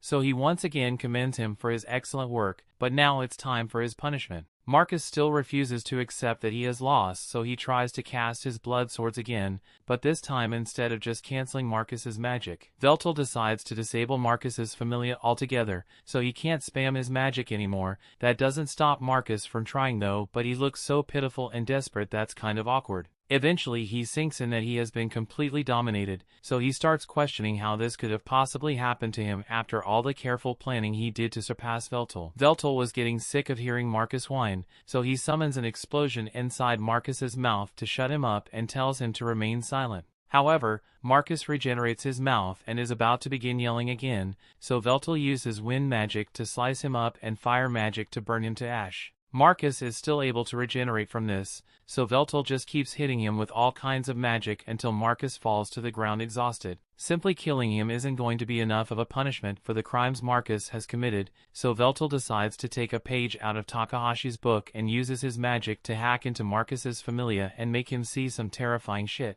Marcus starts freaking out, so Veltol explains that none of those things are actually real. He's simply using Marcus's familia to feed his brain false visual information, and this kind of illusion is so realistic that one would never be able to tell the difference normally. Marcus can't believe Veltol was able to hack into his state-of-the-art familia so easily. But after everything else Veltol has done isn't actually that surprising. Marcus has basically lost all his advantages now, so between the threat of being killed over and over again in the hands of Veltol or being left to go insane while haunted by illusions, Marcus begins cowering in fear and pleading for his life. He even swears that he will loyally serve Veltol once more, but Veltol already gave him 2 chances to surrender and he made it clear that there would be no mercy afterwards, so it's time to get on with Marcus' punishment. He raises his sword and stabs Marcus through the back while he's bowing and then raises his body up. But when Marcus opens his eyes, he realizes that he's being dangled off the immortal furnace and his terrible fate begins to set in. Marcus asks Veltol if he's really going to drop him in the furnace, and Veltol doesn't hesitate to answer because that's exactly what he plans to do. Marcus tries to talk Veltol out of it since he stands to gain nothing by dropping Marcus in the furnace, but Veltol has very good reasons for wanting to drop Marcus in. 1, his face is annoying, and 2, if Marcus has dropped in the furnace then it will continue to operate a little while longer, at least long enough for an alternative energy source to be invented. Marcus starts yelling that Veltol is no better than him, since he is willing to use the machine that he came here to save Machina from, and while going through with this definitely is morally gray, Veltol isn't called a demon lord because he's a morally upstanding guy. Marcus starts arguing that aside from his selfish ambitions, there were circumstances that forced him to do things this way, so it's not entirely his fault, but Veltol isn't going to be talked down, so Marcus attempts to use some of his blood as a last-ditch attack. I have no idea why he thought that would do anything though. Veltol is done dealing with Marcus, so he uses his fingers to scrape Marcus's body off his sword and drops him into the immortal furnace where he completely disintegrates and becomes fuel for the furnace.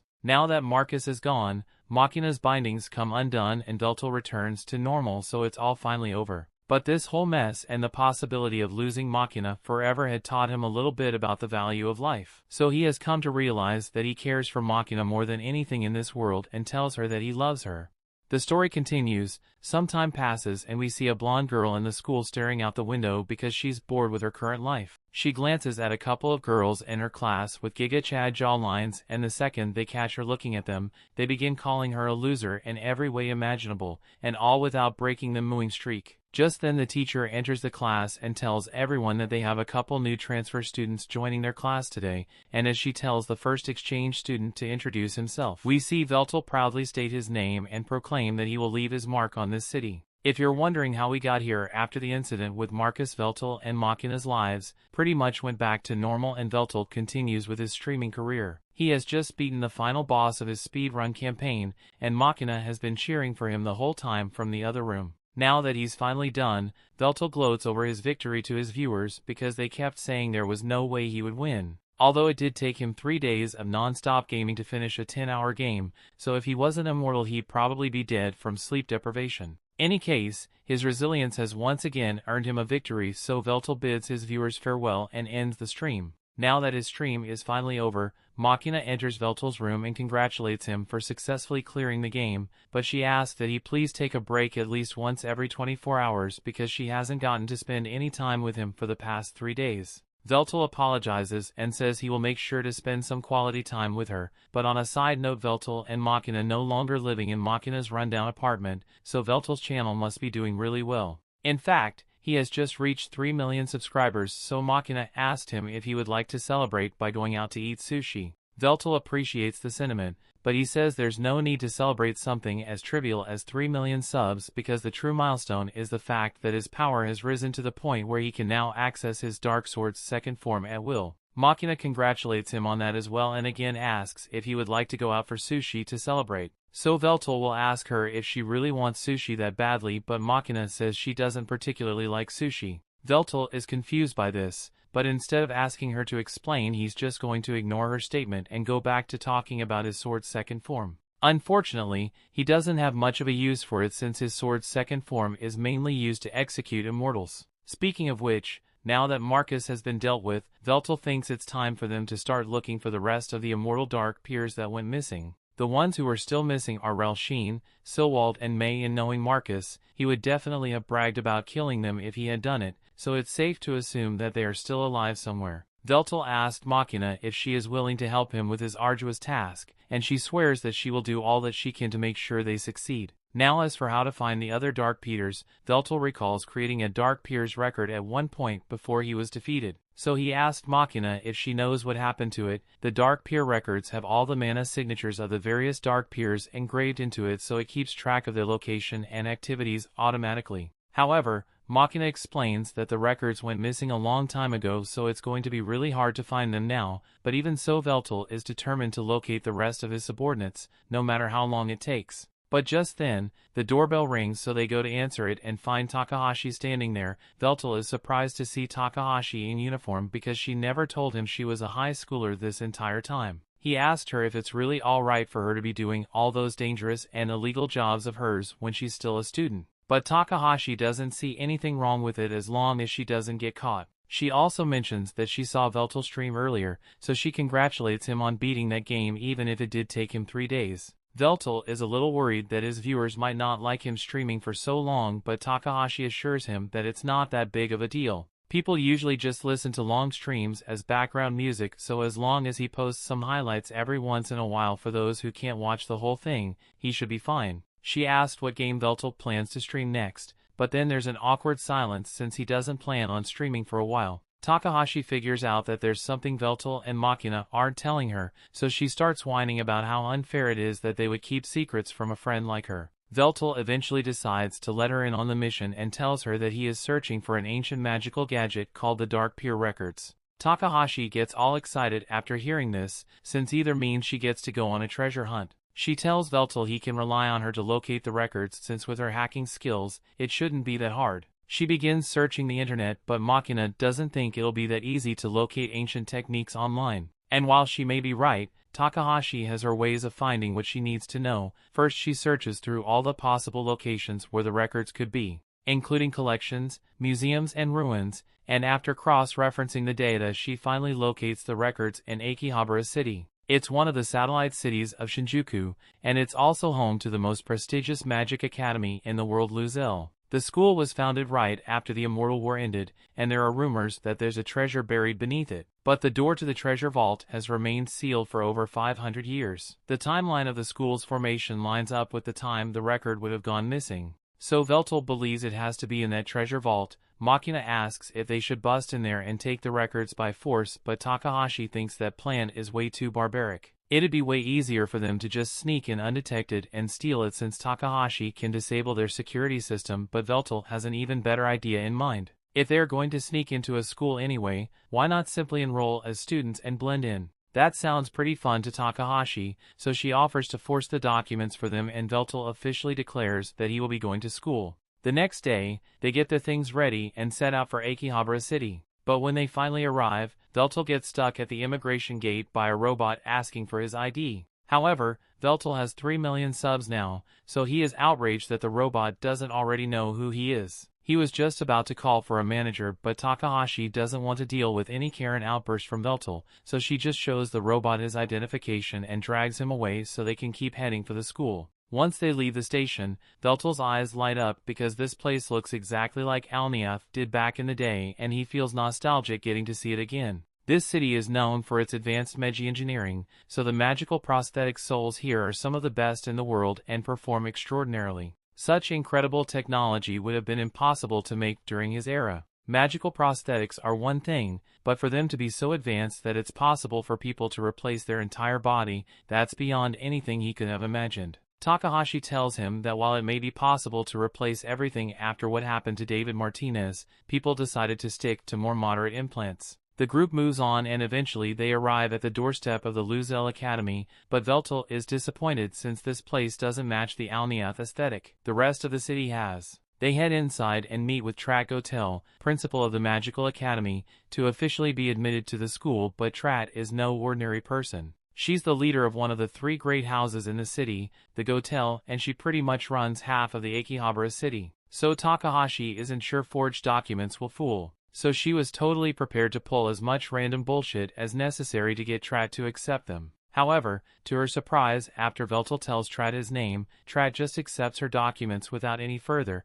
but there is one more thing she's curious about, so she asks why Veltol decided to come to this school. Takahashi was about to make up a lie, but before she could say anything, Veltol answered saying they came here to take a look inside the treasury beneath the school. Trat then asks why Veltol is interested in the treasury, but Veltol just says that no secrets escape his keen eye. From there, Trat and Veltol start saying stuff Takahashi can't understand, but by the end of their conversation, Trat accepts that Veltol is just a cool dude who low-key wants to look at the treasury, so she's fine with granting him access, but there's just one problem. She wants to grant him access, but she can't because the treasury is currently sealed and has been sealed for the past 500 years. Veltol asks if it's possible for the seal to be removed, so Trat explains that in order to undo the seal they need the 3 houses that Gotel, the Seabirds, and the Reincarnates to agree and gather their regalias together to act as a key. This sword right here is one of the 3 regalia known as Gotel's blade. So to undo the seal, Veltol would need to acquire the Seabird's crown and the Reinhardt's orb, and if he can manage to pull it off, then Trat will gladly open the seal for him.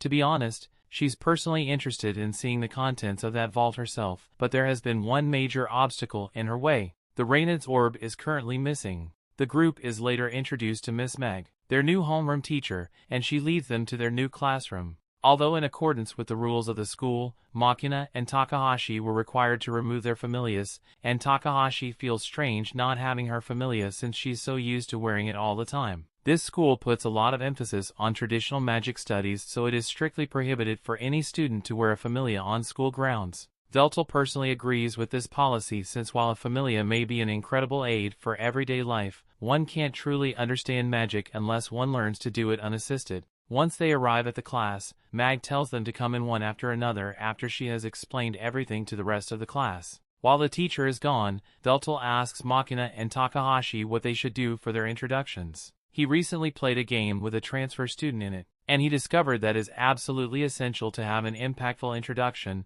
which leads us to his introduction. After Veltol boldly introduces himself, Machina and Takahashi do the same in their own ways. And once introductions are out of the way, Miss Mag calls Veltol over because she needs to measure his magical power with this crystal for his class assessment. Veltol understands why she wants to assess his magic, but he wants to warn her ahead of time because he is sure that he will end up breaking that crystal. Mag thinks Veltol is just overreacting and tells him that there's no way the crystal will break. But as Veltol attempts to use it, the crystal indeed breaks. Meanwhile, we see Graham in this city, and he looks like he is searching for something. After the Marcus incident, he became friends with the secretary, so he's having her help him in his search for his goddess.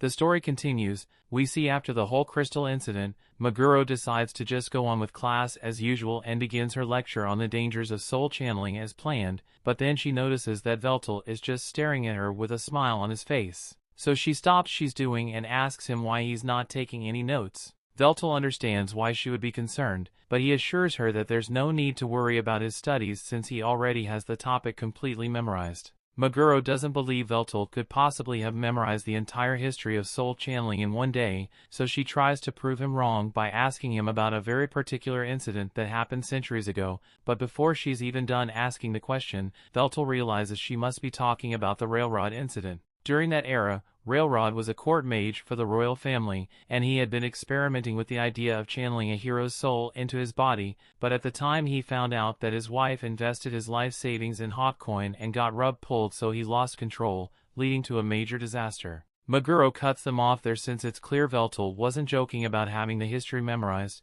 but the way Veltol answered the question got the attention of everyone in class. Since he was talking as if he witnessed the event in person, even the class outcast finds him interesting. But she prefers to stay away from flashy people like him. At lunchtime, Hazuki is sitting alone in the courtyard as usual, and she's still a bit curious about Veltol and his friends, since they seem pretty weird. But all of a sudden, she gets confronted by Albert Haygrams, who came over for the sole reason of making fun of Hazuki. He mocks her for being completely talentless when it comes to magic, and tells her she's a disgrace to the Reynard family. However, he doesn't stop with insulting her. He also calls her father a bum and her elf mother a fool for having a child like her. Now me personally, I wouldn't let that kind of disrespect slide, and neither does Hazuki, because she slams her hands on her table and tells Albert that she won't allow him to slander the name of her parents like that. Albert doesn't see anything wrong with what he said, so he's about to continue his tirade of insults, but before he can utter another word, Veltol yells for him to be silent. He was peacefully enjoying a bowl of udon, but then Albert came along and ruined it for him with his hypocritical notion of superiority. Albert tells Veltol that he has no right to call him a hypocrite when all he does is play video games to make money, but even if Albert thinks streaming isn't a real job, the fact that he knows about Veltol's channel means he must be one of his viewers, so Veltol thanks him for contributing to his ad revenue. Albert denies being a fan of Veltol's stream and asserts that he is the eldest son of the Haygrams family, so he would never waste his time on something so trivial. But now that Albert mentioned the Haygrams family name, Veltol remembers where he's heard that name before. He had met Albert's ancestor, Gonfall Haygrams, once before on the battlefield, but the second Gonfall saw him, he chose to run away in disgrace rather than die at the hands of Veltol. It seems Gonfall Cordis allowed him to survive long enough to create a family, but Veltol never could imagine that he would get to meet Gonfall's descendants in person. This has put Veltol in a good mood, so he decides to forgive Albert for ruining his udon, but he still doesn't understand why Albert was mocking Hazuki when she possesses even more talent than he does. Albert couldn't argue with Veltol for calling his ancestor a coward since it really did happen. But one thing he won't stand for is Veltol saying Hazuki is better than him. The gloves are off now, so Albert formally challenges Veltol to a duel so the two of them settle their differences. And Hazuki is left wondering how things got to this point since she never asked Veltol for his help. In a school stadium, Machina and Takahashi walk up to Hazuki, and Takahashi doesn't know much about Hazuki, but it's clear no one likes her, so she asks what Hazuki did to be treated as such a loser. Hazuki explains that the other students don't like the fact that she is attending this school where she's a failure of a student. In theory, Hazuki's grades here are really good, but she can't use magic, so people tell her she has no place at a magic academy. Takahashi doesn't want to be mean, but she also doesn't understand why Hazuki would go through all the trouble of attending a magic academy when she can't use magic, but Hazuki has her reasons for it. The conversation is getting a little awkward, so Machina changes the subject and talks about how surprising it is that the school sanctioned this duel in the first place. Hazuki tells them that one of the goals of the academy is to train mages to be capable of combat, so duels are actually encouraged as long as you get a teacher to supervise, and it looks like Mag is the one stuck on supervision duty today. So she asks Veltol and Albert to get this over with soon because the lunch break is going to end any minute now. They both agree to make this as quick as possible, but before the match begins, Veltol calls over to Hazuki and tells her to watch the match closely because she's about to witness his greatness. However, Albert tells Veltol to stop acting like he has already won the match since he is at a great disadvantage here. Because out of everyone attending this school, Albert is the only person who receiving A+ in mana release, mana manipulation, and mana reserves. So in other words, Albert is the most powerful student at this school. Veltol can't make any comments on Albert's mana release or manipulation since he hasn't seen those, but when it comes to mana reserves, he can clearly see that Hazuki possesses a far larger reserve than he does. Hazuki doesn't know what Veltol is talking about since she got an F in her mana reserves evaluation. But if Veltol claims that Hazuki's mana reserves are truly that amazing, that Machina is sure the school must have made a mistake since Veltol is never wrong about this kind of thing. Hazuki doesn't argue about it, but she thinks it's weird that Machina treats everything Veltol says like gospel. Albert doesn't believe what Veltol said is true, so he tells him to just get ready for the fight to start, and Veltol is more than ready, but he doesn't think it would be fair if he fought normally, so instead he gives Albert a handicap and says he won't move an inch from this spot. Albert thinks Veltol is trying to make fun of him, but Veltol is so serious that he is willing to make an oath with Albert. If he loses the rematch or moves from this spot, then he will do whatever Albert says. But if he wins the match, then Albert is forbidden from harassing Hazuki from now on. Hazuki doesn't understand why Veltol would go so far for her sake when they barely know each other, so she tries telling Machina to convince him to call off the match. Albert may be a jerk, but he really is the strongest student at this school, so she doesn't want Veltol to get hurt fighting for her, but Takahashi and Machina are confident that there's no way Veltol could, and besides, it's too late to call it off since Albert already agreed to the terms of the oath and they both sworn on their names uphold it. The match officially begins and Albert starts charging up his attack spell, but Veltol cuts him off in the middle of his chant and tells him this will be boring if he's little mana.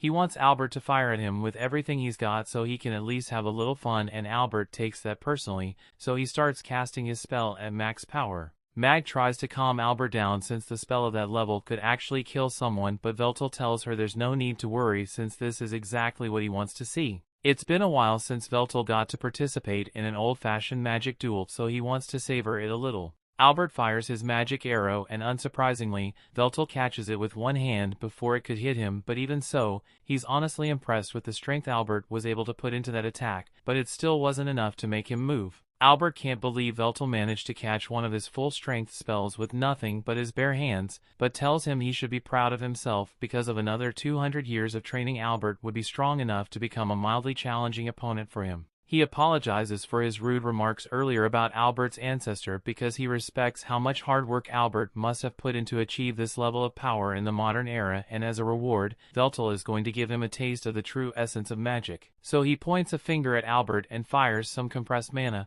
knocking him out completely. Veltol is declared the winner of the duel, and once he leaves the stadium, he tells Hazuki that his victory is dedicated to her. Hazuki shyly thanks him, but at the same time she warns him to stay away from her since she's bound to cause trouble for him if he hangs around her. After school, Veltol, Takahashi, and Machina take a walk through the city, and Takahashi talks about how surprising it is that there are still rich brats like Albert in a school like this. In fact, she can't stand the whole school in general since it doesn't allow her to have her familia and forces her to wear this uniform. She asks Veltol if he can just use magic to open the vault on his own so they can speed up this trip, and while that technically is possible, he doesn't think it's a good idea since ancient seals like that usually self-destruct if they are forced open. They're just going to have to gather the regalia the hard way, but since they already have Trott's cooperation, they only need to get the other two. The crown is held by the representatives of Electric Town, but the real problem is the orb that's missing. It's going to be damn impossible to find a treasure when they have no clues as to where it went, but Veltol corrects her since they actually have a really good lead. The orb that went missing is owned by the Reynard family, and it just so happens that they met the head of the Reynard family today so they can ask her about it later. For now, they have another matter to attend to since they've just arrived at their destination. This is the other side of Akihabara City, but this is Veltol's first time ever being here, so Takahashi welcomes him to the Electric Town. Veltol is amazed by how densely packed this place part of the city is, and he is interested in exploring it since it reminds him of the labyrinths he used to build. But Takahashi stops him since this place is a real tourist trap. Rumor has it that if you get lost, you could be stuck in there for days and come out broke. That's why Takahashi says they need to have a guide who is familiar with the area, and as luck would have it, Takahashi is a specialist when it comes to gathering information. She says she knows the perfect place for them to go, a maid cafe. Veltol trusts Takahashi's judgment, but he's starting to worry that this place isn't really the best choice for gathering information about the regalia. But on the contrary, Takahashi assures him that this place is perfect since all kinds of people come here and the maids love to gossip, so it's easier to overhear things. Veltol understands now and apologizes to Takahashi for doubting her since he had thought she just brought them here for fun. But in reality, Takahashi did bring them here solely to have fun. Machina doesn't really mind spending time to Maid Cafe, but something she does mind is the fact that the prices here are incredibly high. Takahashi suddenly starts yelling that those prices are necessary to give you the dream experience of being served by cheery maids, but Veltol and Machina don't see what's so special about it since they've lived most of their immortal lives as royalty. That aside, Veltol is still deep in thought over what happened earlier today with Izuki. She seems like she's purposefully avoiding people, so trying to convince her to talk with them will probably make her avoid them even more. It's a shame, since Machina actually likes Izuki quite a bit because she seems like a good person. Takahashi agrees with Machina, but she is also getting impatient since she wants to enjoy her maid cafe time. So she ends the conversation and uses the request system to call over the maid with the biggest melon. A few seconds later their maid arrives, but to their utter surprise the maid turns out to be Izuki and she was horrified to see her classmates here. That brings the episode to an end. Thanks for watching. Want next part? Subscribe the channel and turn on notification bell.